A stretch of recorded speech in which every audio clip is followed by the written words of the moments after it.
And just like that, the next episode has begun.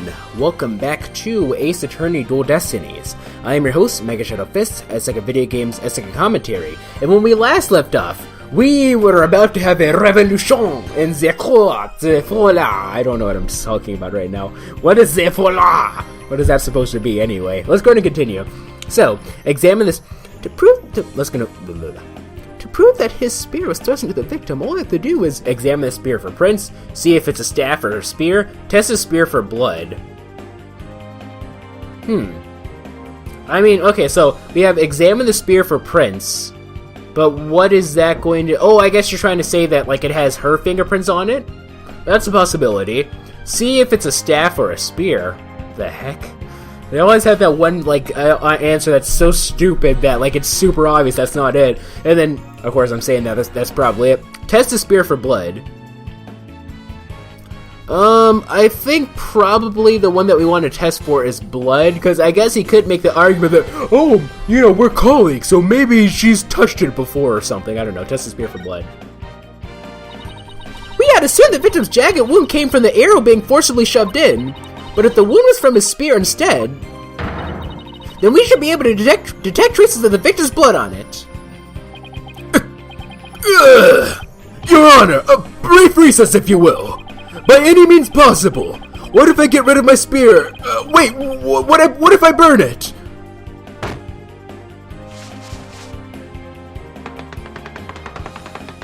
What's wrong with a non-guilty verdict? If I do that, I'll be found innocent! Yes, I'm innocent, I tell you! Surely you don't expect us to take lectures from you now? Now, I ask you in the gallery. Help me decide the professor's fate! Oh, I thought that's a bathroom detail. I thought that's a Batman for a second. Retake bar exam. 30% salary cut? Dismissal? Where is someone getting this chalk from?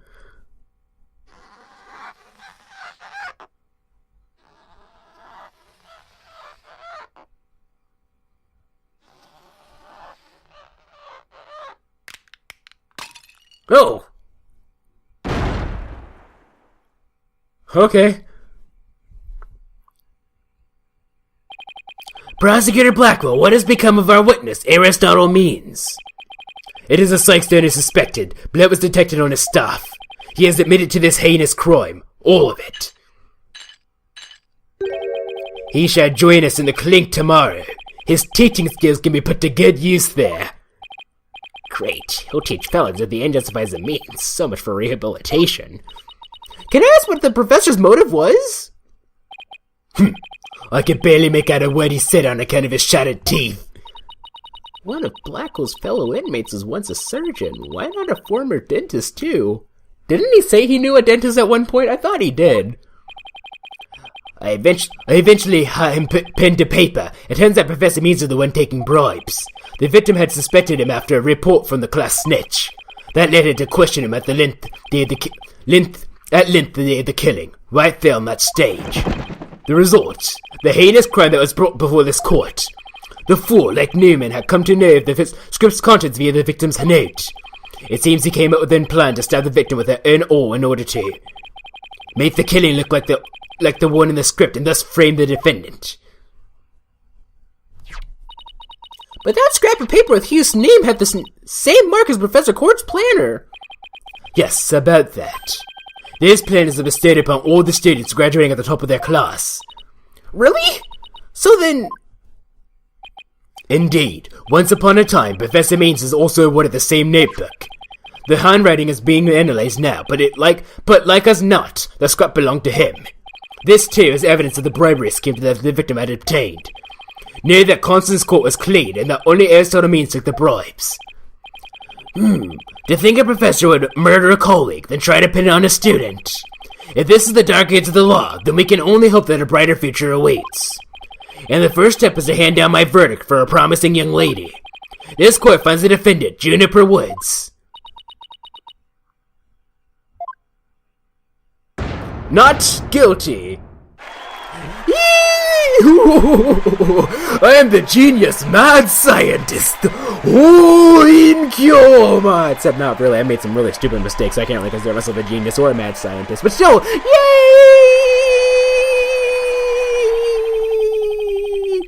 I wish you all the best in your road to becoming a courtroom judge. We will need young people like you, if we ever hope to restore the law to its former glory. Yes, Your Honor. I'll work as hard as I can. Maybe one day I'll be able to work with all of you to make a difference. Proudly serve Professor Quest's memory. Do not let her death be in vain. That's the last thing I expect to hear from him today. He's not necessarily, like, the thing is, he's not really like a bad guy. He's just mean. He's just tough. Court is adjourned.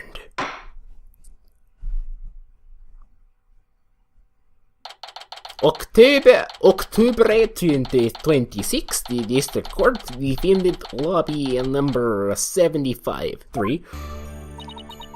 Thank you, Athena. I really mean it. It was nothing, really. I could take the biggest tangled mess of a case and unravel it just like that.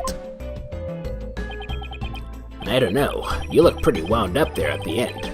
Literally and figuratively. You look pretty hungry for a knuckle sandwich, Buster. I wanted to thank you too, Apollo. Don't mention it. The way you were always there for Athena when she was in a bind. At the detention center. Well, your smile gave me hope when there was none.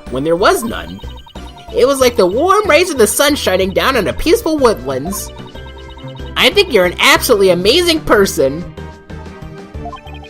Thanks, Juniper. That means a lot to me. But I still have lots of work to do, and I can't wait until we see you on the judge's bench. I promise you I'll get there someday. That's why until that day, I'll... Guys, I've got some big news! I mean, this is huge! Oh, am I interrupting something? No, it's okay, I think. So what's the big news? The school festival! It was supposed to have been canceled after what happened, but... We just got a call. In memory of Professor Constance Court, who worked so hard to make it happen, the festival is being extended one extra day until tomorrow. Really? Oh, right!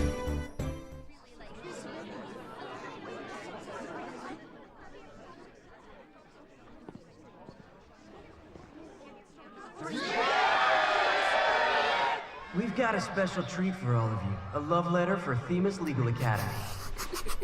Achtung, baby. It's time for the guitar serenade.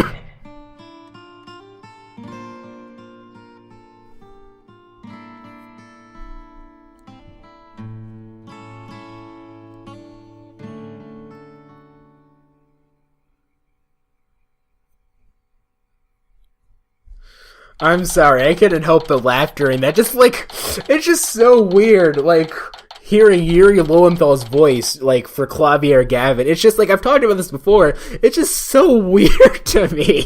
Like, I mean, I guess you could make the point, like, Garcon said that, like, he kind of, like, Yuri Lowenthal kind of has that voice that really fits Gavin's, you know, kind of, like, personality, if you will. Like, it's hard to explain, I think. Well, it's not, it's very easy to explain. I'm just terrible at explaining things, but, yeah. It's just so, I'm sorry, I just can't help but laugh. Not because I think that Yuri Lowenthal's a bad voice actor or anything. I really admire a lot of his work. It's just that, it's just weird seeing Gavin with Yuri Lowenthal's voice. It's weird. I don't know. Just me. October 27th, Themis Legal Academy, 3rd floor lecture hall. Wow! That was so much fun! School festivals are amazing! I think you and Robin are getting a little carried away there. Ah! Your singing voice, Juniper! It could melt my H-E-A-R-T!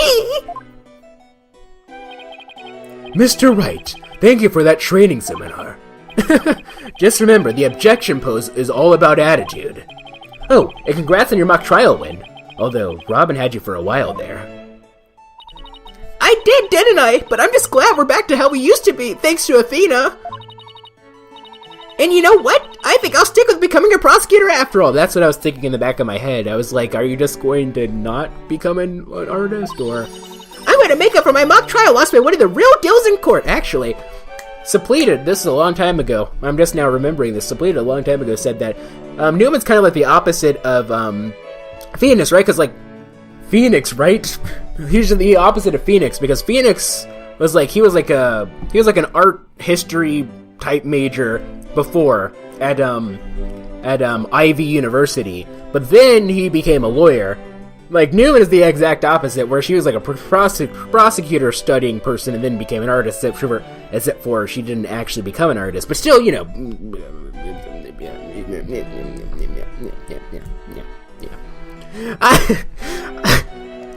I'm gonna make... we already read that. Trial loss? What loss? Wait, did they reprise the trial and Hugh won? Level-headed lawyer course genius and hot-blooded prosecutor course student will go head-to-head in a mock trial battle for the She-Devil's Blackheart. So, does this mean it's really gonna happen? Juniper, there's something I've been wanting to say to you. Huh? Ooh, is he gonna do what I think he is? Juniper, can we still be friends? You know, best friends like we've always been. Huh? Best friends? Hugh, weren't you going to profess your love for Juniper if you won the mock trial? No, I was going to confess that I'm not a genius and that I'm really 25 years old. Ah, we got hooked into the tabloid headlines. That's scuttlebutt. Oops, I knocked my earphone out of my ear. I need to put this back in. I mean, I don't really need to play this game with sound, but I don't know. I'm like one of those, like, I know, like, I have, like, a friend who was, like, playing, like, Pokemon Sun and Moon without, like, any of the audio. It was completely muted, and I was like, why are you doing that? And apparently I was the only person at the table who thought that, you know, listening to repeat, like, you'd be missing out on something by listening to quote-unquote repeated notes over and over again. I don't know. Because, like, for me, anyway, it's not so much that I play games, it's that I experience them. So, it's kind of, I don't know, just one of those things. Like, it's like, what's the point if you're not getting the full experience? I don't know. I mean, yeah, that's, I mean, I guess you could make the argument, like, what's the point of watching, like, Let's Play videos if you're not getting the full experience, but, I guess the commentary makes up for that. Anyway. But you already dragged it out of me during the trial. Whoops! Listen, Hugh. You too, Robin. Miriam. Pfft. Me too! Miriam's got this tactical espionage action stuff down to a science. I've been thinking. It's up to us to put an end to the Dark Age of the Law if we can. Let's all work together to usher in a new age where winning only results from the truth. And the end never justifies the means. Count me in! I wouldn't have it any other way.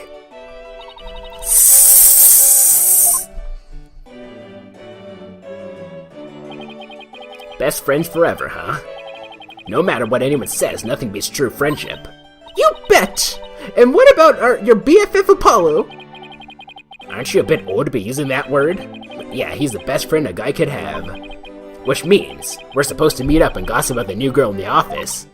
Hey, no talking about me behind my back! So what kind of guy is he anyway? Well, if I had to describe him in one word, what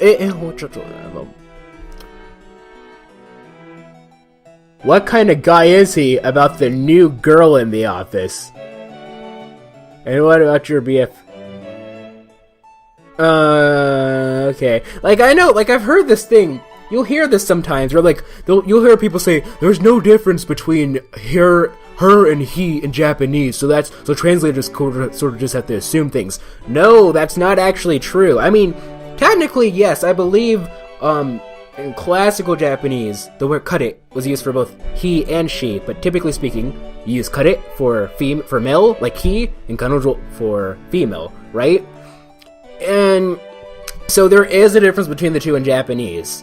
However, Japanese is what is called a null subject language, which means that you're able to omit subjects if need be. You're able to omit subjects from sentences if it's already implied. So that's where the assuming comes from when you're translating between the two languages, not from some ambiguity between him and her, and that there is none. Okay, I'm just debunking that myth right now for any of you watching. Well, if I had to describe him in one word. Or maybe he was just saying, and so after some slight arm twisting, Apollo promised to bring me to meet his friend. Unfortunately, that promise was never meant to be fulfilled. Maybe, for not long after, their friendship was mercilessly severed by fate. Did he die? And the bonds between us began to fray and unravel as well. Sorry, but I'll be taking my leave of absence. Even now, those words continue to ring in my ears. The discord in our ever-cheerful Apollo's voice made him sound so cold and distant. Why, Apollo? Why? Why would you leave us all behind?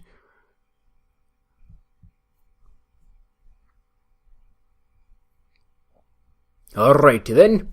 End. Finito. Saving data, do not turn the system off.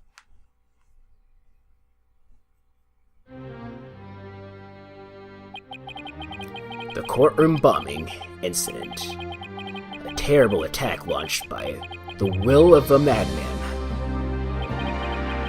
That incident perfectly symbolized the state of the legal world in this dark age of the law.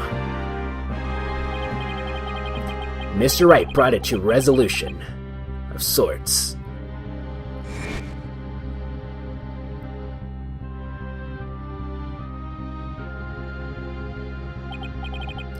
Ted Tony was discovered to be the one responsible for the bombing.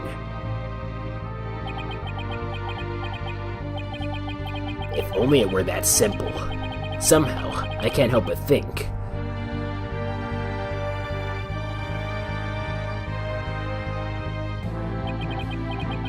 That there's a darker influence at work.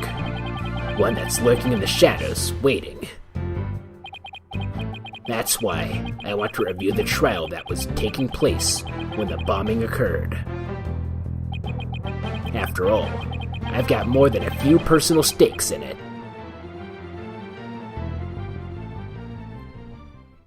Episode 4, The Cosmic Turnabout.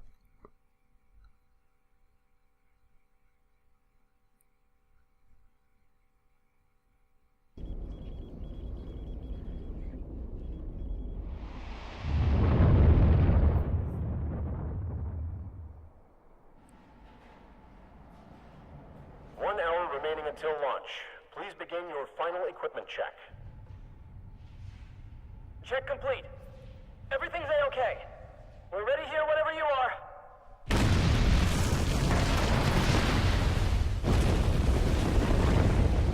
Come in at 2. Come in. Do you copy?